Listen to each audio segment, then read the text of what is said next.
Josué capítulo 1, versículos 1 a 9.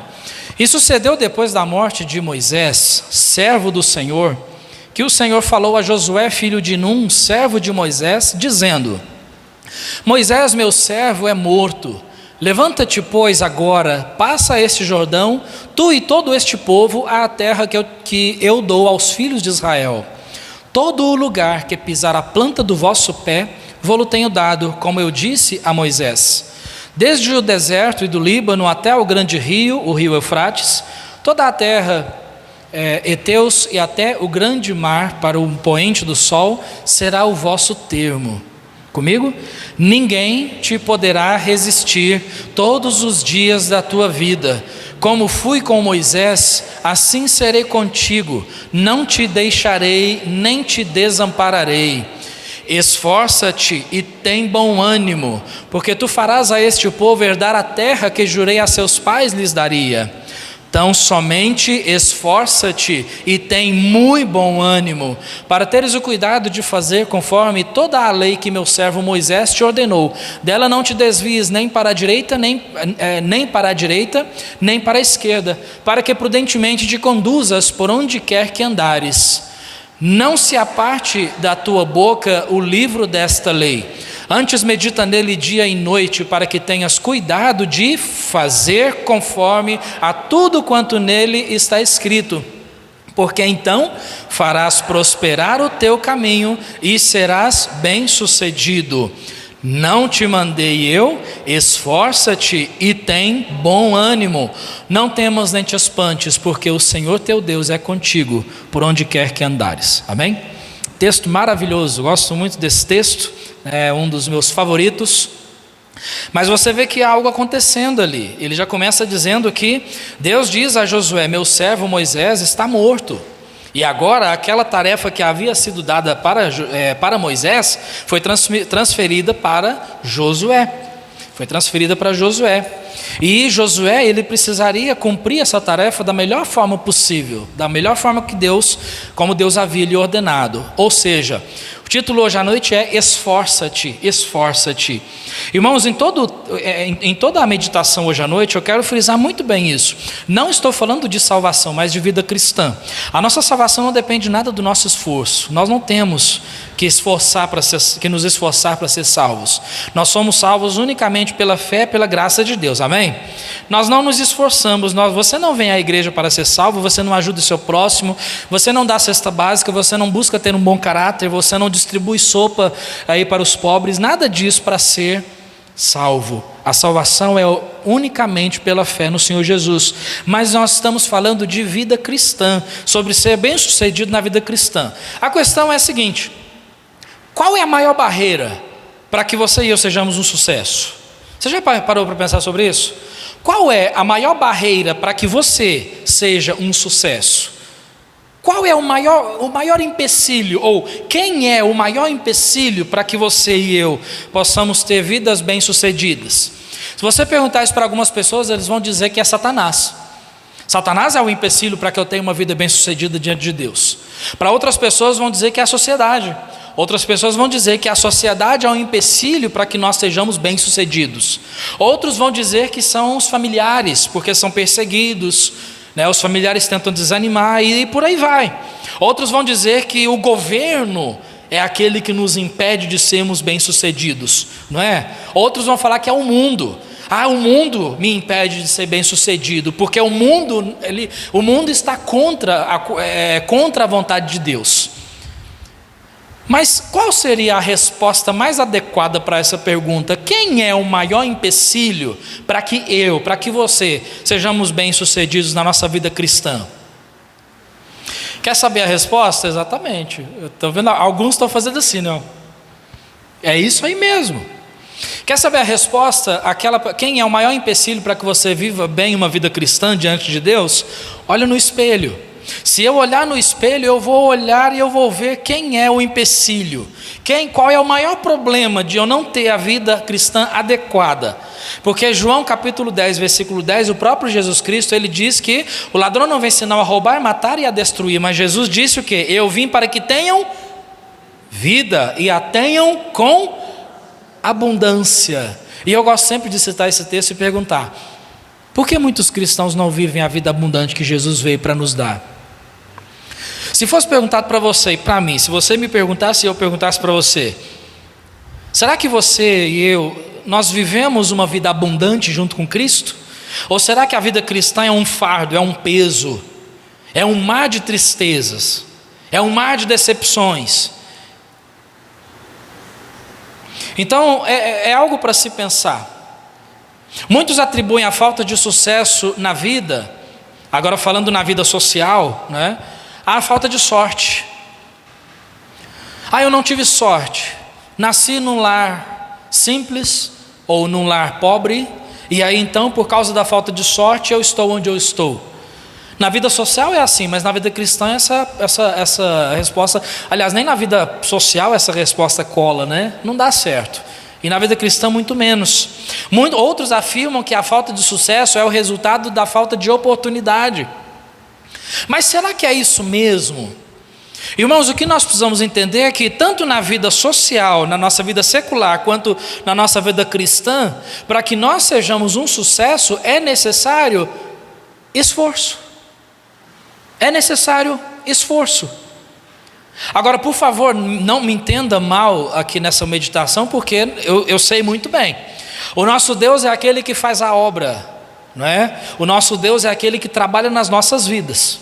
Mas o interessante é que ao mesmo tempo que Deus é o que trabalha nas nossas vidas, Ele também nos dá mandamentos: esforça-te, tenha bom ânimo, obedeça os meus mandamentos, arrependa-se, creia no Evangelho. Olha que interessante, ao mesmo tempo que Deus é quem faz a obra na nossa vida, Ele também não tira a nossa responsabilidade de responder aquilo que Ele está dizendo.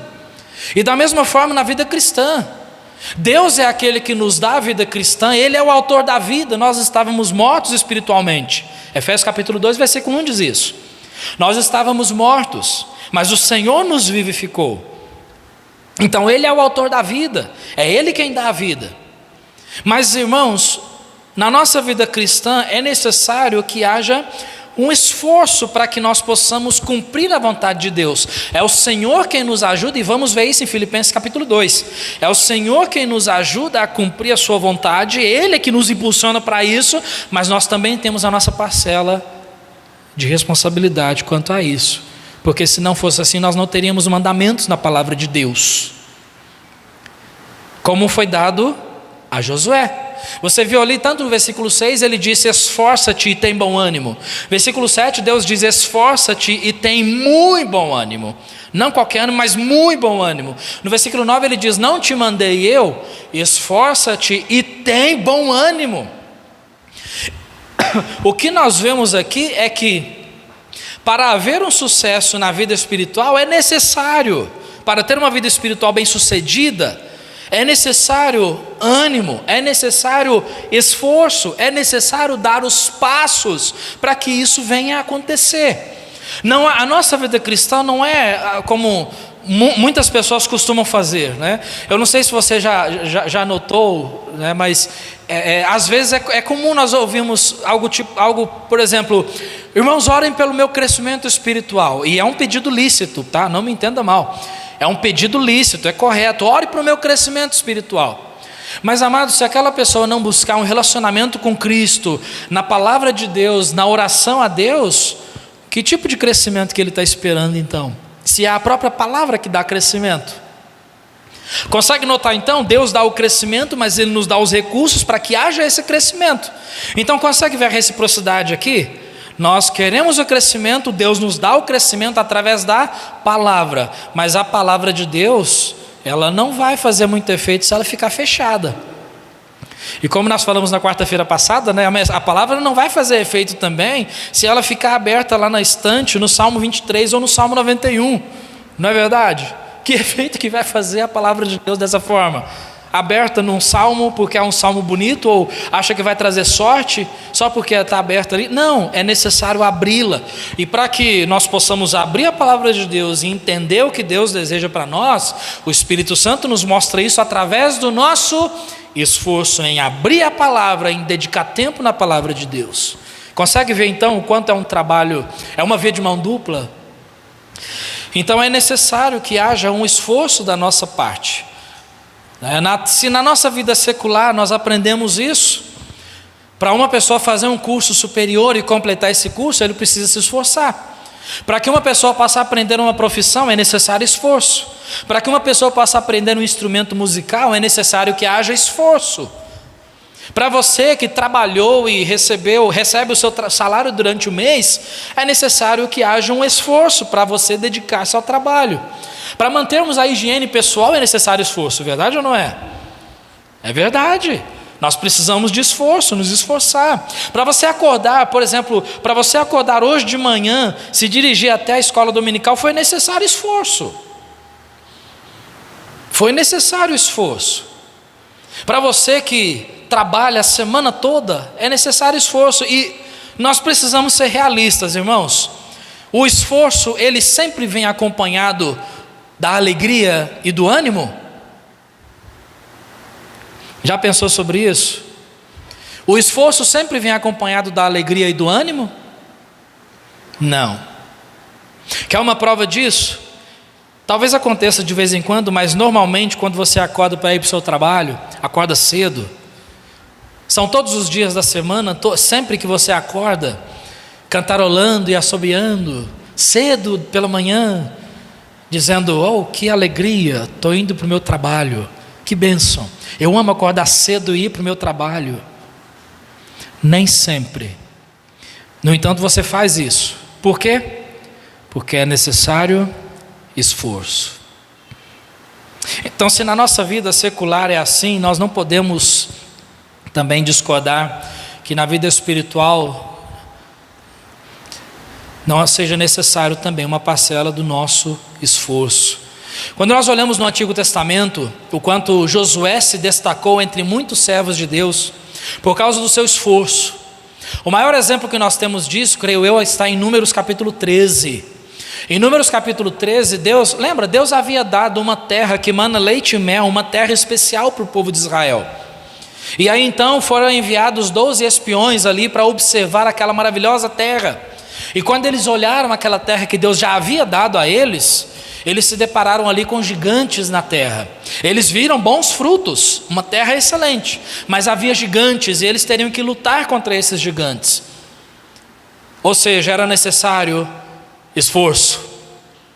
No entanto, aqueles 12 homens voltaram e enquanto aí se dividiu-se o grupo, 10 homens começaram a praguejar, começaram a amaldiçoar aquela terra.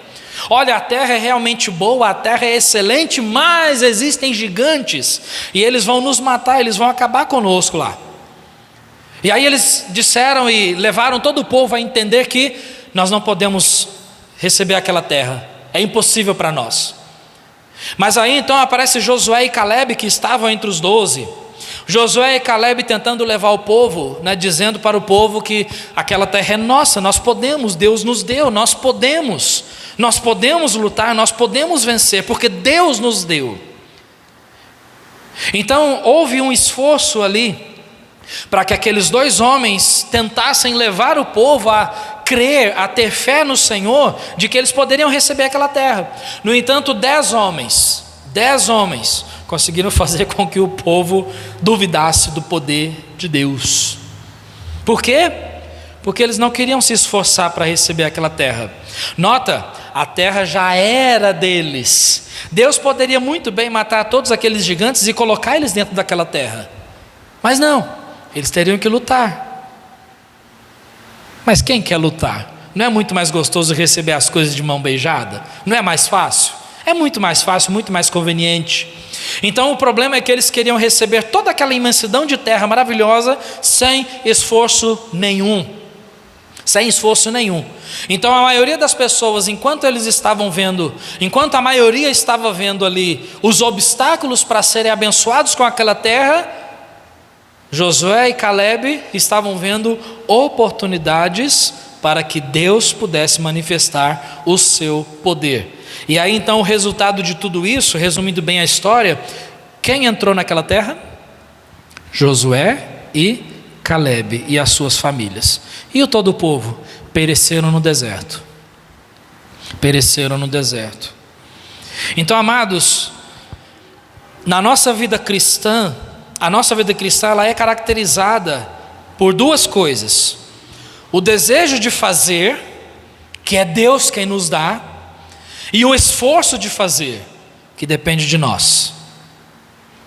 Mas como assim? Deus é quem nos dá o desejo? Exatamente, é o que a Bíblia diz em Filipenses.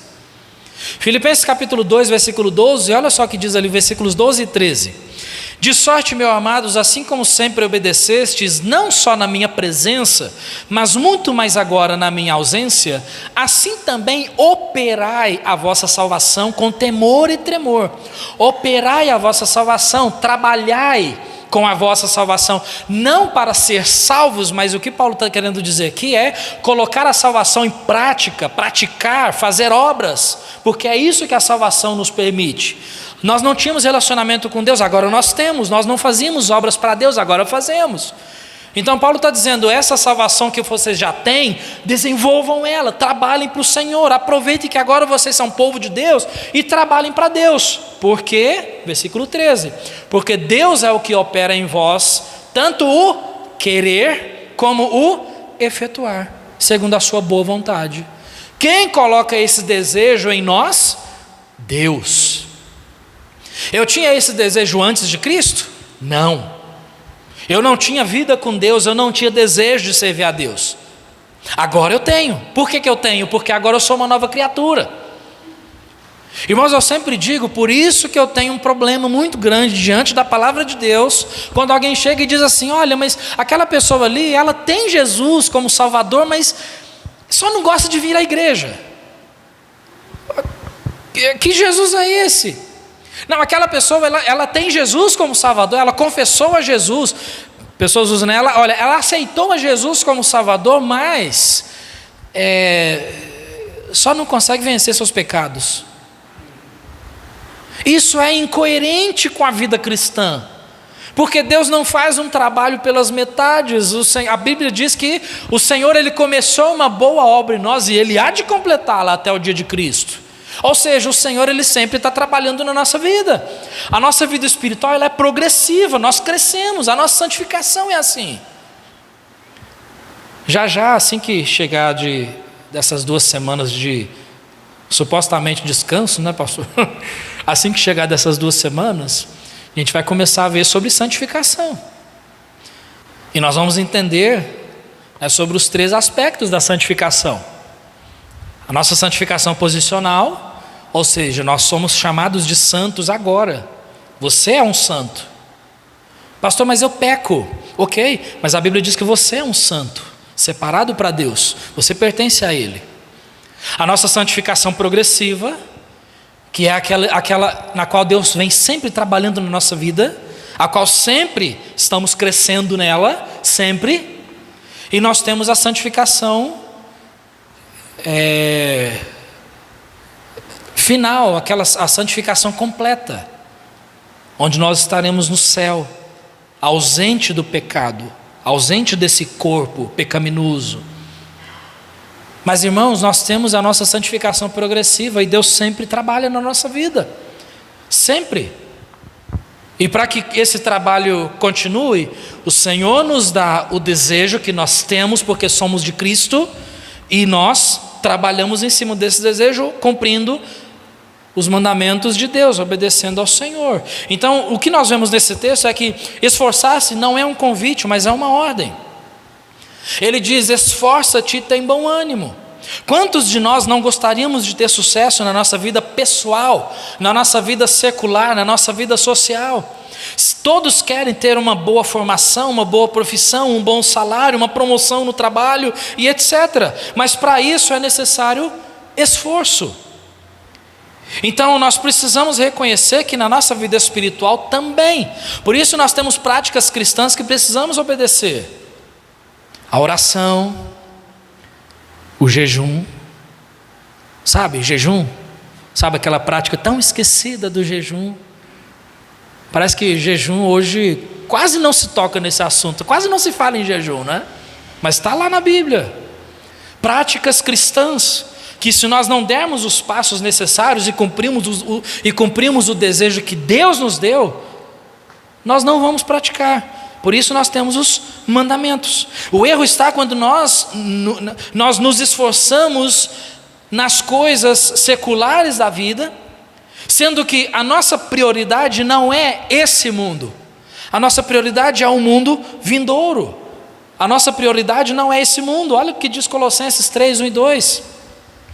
Portanto, se já ressuscitastes com Cristo, fala comigo a parte amarela, buscai as coisas que são de cima, onde Cristo está assentado à destra de Deus. E ele ainda diz, pensar nas coisas que são de cima e não nas que são da terra. Nós nos empenhamos muito, irmãos, falo por mim, eu sei, agora eu estou me aventurando, eu e a Bruna, né? A gente está se aventurando aí começamos a fazer uma faculdade aí, EAD, né? A gente está se aventurando para ver o que vai virar. É necessário esforço. Eu estou fazendo RH e a Bruna está fazendo letras. Esforço. Você faz curso, né? Tem alguns irmãos aqui que fizeram curso superior. Esforço. Você tem um trabalho. Esforço. Você tem uma casa. Esforço. Deus abençoou, claro, mas houve também esforço. E na vida cristã é muito maior, porque nós somos chamados a viver a nossa vida cristã aqui como prioridade. Buscai primeiro o reino de Deus e a sua justiça, e todas as demais coisas vos serão acrescentadas. Deus está mostrando claramente a Josué que sem esforço não haverá uma vida espiritual bem sucedida. Por isso ele disse isso que ele disse nos versículos 6, 7 e 9. Josué, ele já sabia que precisaria esforçar-se, porque Moisés já havia dito isso a ele.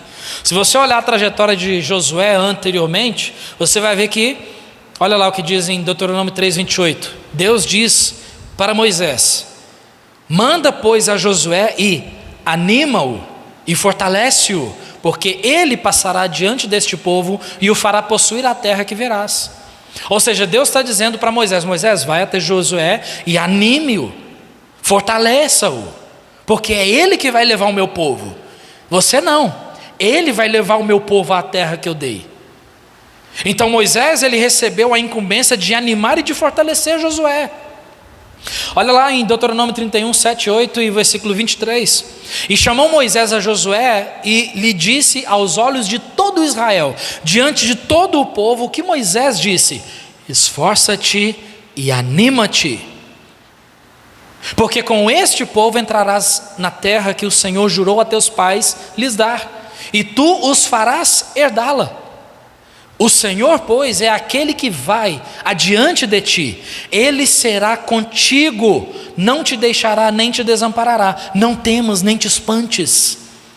Parece que a mesma coisa que Deus disse para Josué, para Moisés dizer a Josué, Deus diz exatamente a mesma coisa no capítulo 1, diretamente para Josué.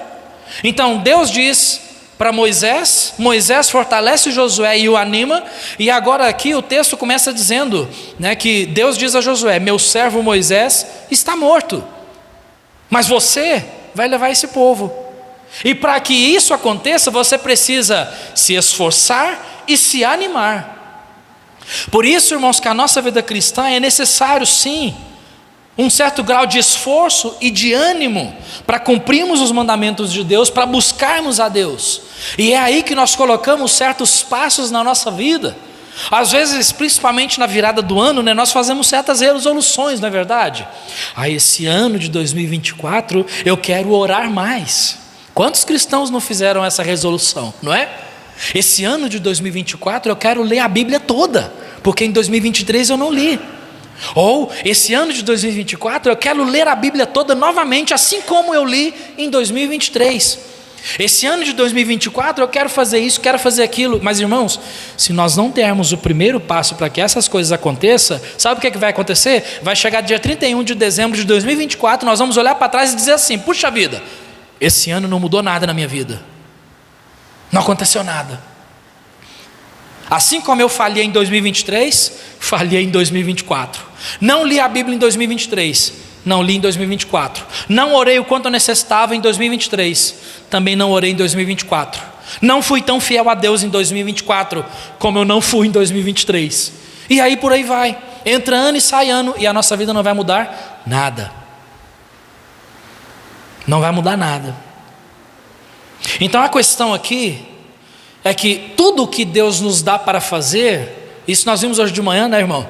Faça conforme todas as tuas forças, e para isso é necessário que haja esforço. É necessário que haja esforço. Eclesiastes 9:10. Tudo quanto te vier à mão para fazer, faze-o conforme as tuas forças. Por quê? Na sepultura, para onde tu vais, não há obra, nem projeto, nem conhecimento, nem sabedoria alguma. Como é que o irmão fez hoje de manhã?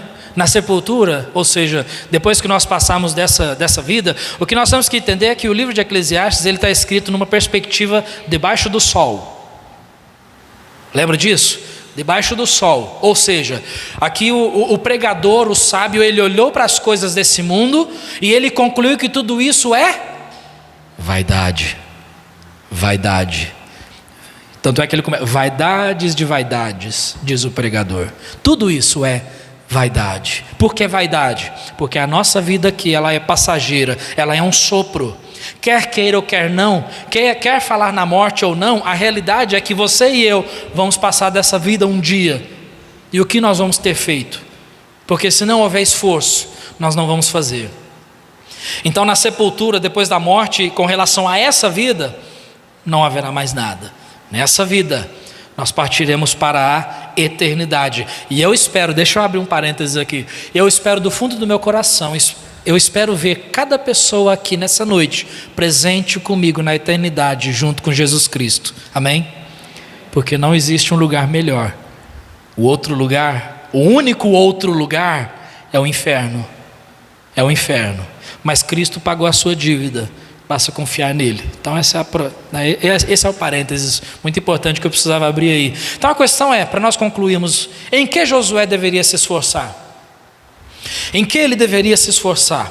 Deus explica a Josué o porquê da necessidade do esforço. Por exemplo, no versículo 6, para conduzir o povo de Deus, precisaria esforço. Ele disse ali no versículo 6, esforça-te e tem bom ânimo, porque tu farás a este povo herdar a terra que jurei a seus pais lhes daria.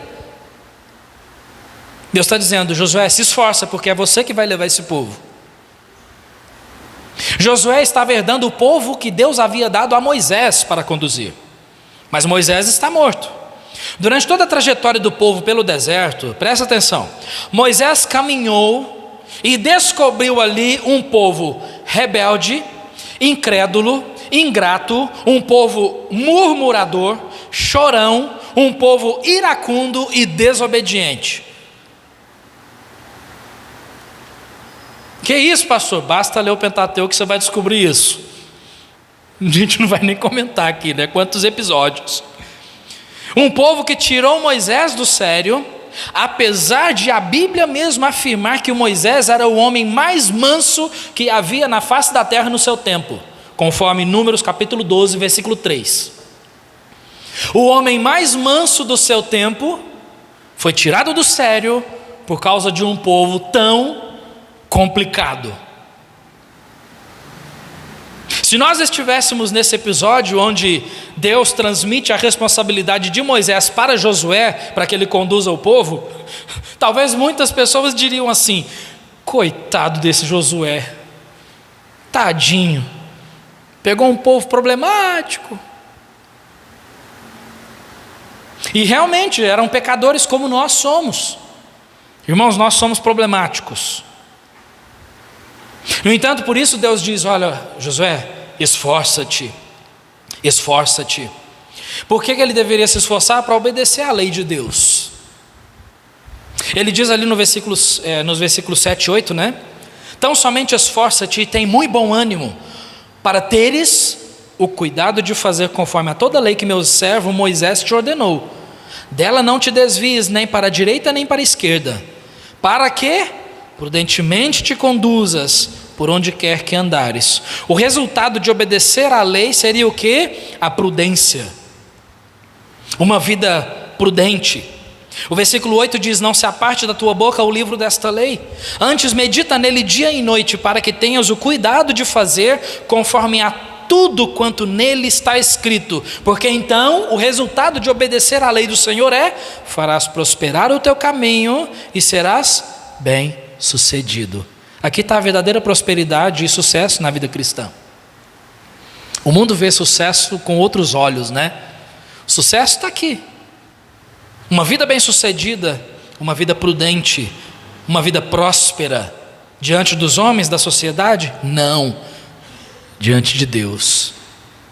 Só vem através da obediência na palavra. E para não temer, mas firmar a sua confiança em Deus. Versículo 9: não te mandei eu? Esforça-te e tem bom ânimo, não temas nem te espantes, porque o Senhor teu Deus é contigo por onde quer que andares. Eu consigo imaginar talvez os joelhos de Josué tremendo e o seu coração palpitando por causa da grande responsabilidade que ele havia recebido de Deus para conduzir o povo. Deus esteve com Moisés enquanto ele cumpria a ordem que Deus havia dado, e agora Deus diz da mesma forma que estaria com Josué. Por isso o versículo 5 disse, viu? Ninguém te poderá resistir todos os dias da tua vida, como fui com Moisés, assim serei contigo, não te deixarei, nem te desampararei. Mas para que houvesse esse ânimo, essa ajuda do Senhor, era necessário esforço. Esforço. Irmãos, a conclusão que nós chegamos aqui finalizando é: Josué não foi um homem perfeito. Ele falhou e errou feio. Basta ler o livro de Josué e você vai descobrir. Ele errou feio algumas vezes. Por quê?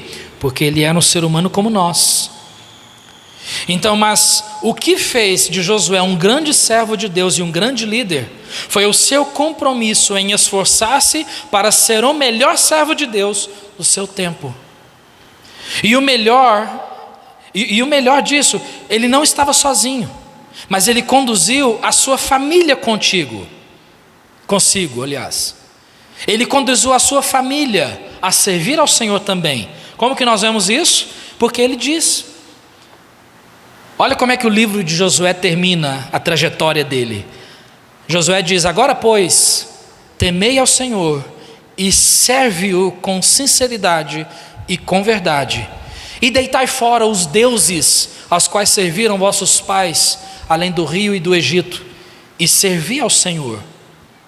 Porém, se vos parece mal aos vossos olhos servir ao Senhor, escolhei hoje a quem servais, se aos deuses a quem serviram vossos pais, que estavam além do rio, ou aos deuses dos amorreus, em cuja terra habitais. Ou seja, se vocês querem servir os falsos deuses, tudo bem, porém, eu e a minha casa serviremos ao Senhor. E vai me dizer que para que isso fosse verdade, não era necessário um esforço da parte dele. Vai me dizer que para você e eu servirmos a Deus junto com as nossas famílias, não é necessário um esforço da nossa parte. Não é necessário ali joelho no chão, perseverança, persistência, firmeza. Vai me dizer que não é necessário. Para tudo isso é necessário esforço. Aquele que se esforça, irmãos, ele, como Josué, ele tem um respeito de todos ao seu redor, principalmente dos seus familiares, porque são eles quem nos observam. São eles quem nos observam. O esforço de Josué em servir ao Senhor influenciou todo o povo.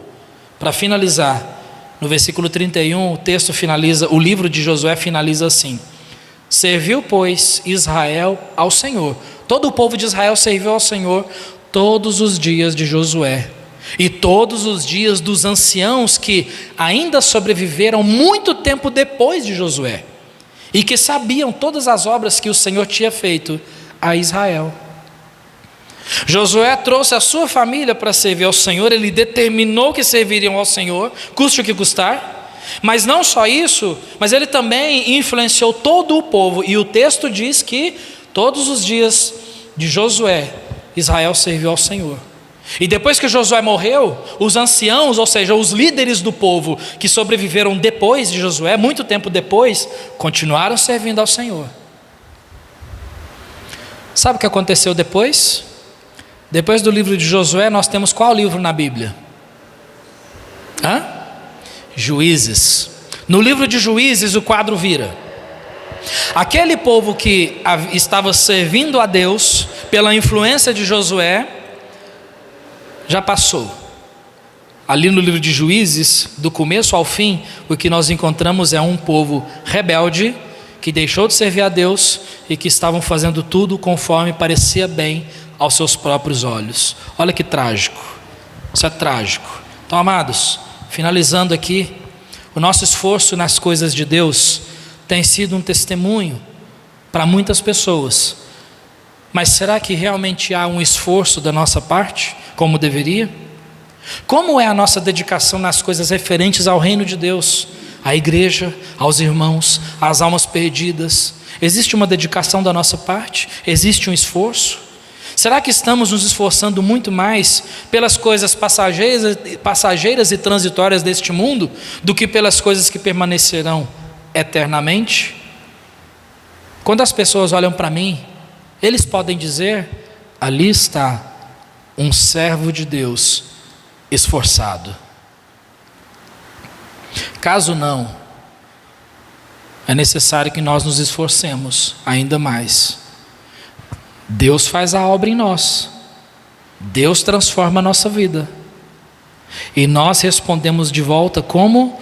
Nos esforçando para vivermos essa vida cristã que o Senhor já nos deu. Então que o Senhor ajude-nos a cada vez mais nos esforçarmos. Amém? Vamos ficar de pé para nós podermos orar. Conforme eu disse, irmãos, a salvação não é esforço, salvação é graça de Deus. E eu espero profundamente que cada pessoa aqui hoje à noite tenha plena certeza da sua salvação. Se não, por favor, escute, fale conosco. Fale conosco. Você precisa ter certeza da salvação. Você precisa receber o perdão dos seus pecados, porque Jesus Cristo morreu por você. Amém? E para nós que somos salvos, o Senhor coloca o desejo em nós. O que nós precisamos fazer? Demonstrar o nosso amor para com Deus. Como? Obedecendo a Ele, nos esforçando. Que assim seja verdade. Vamos orar.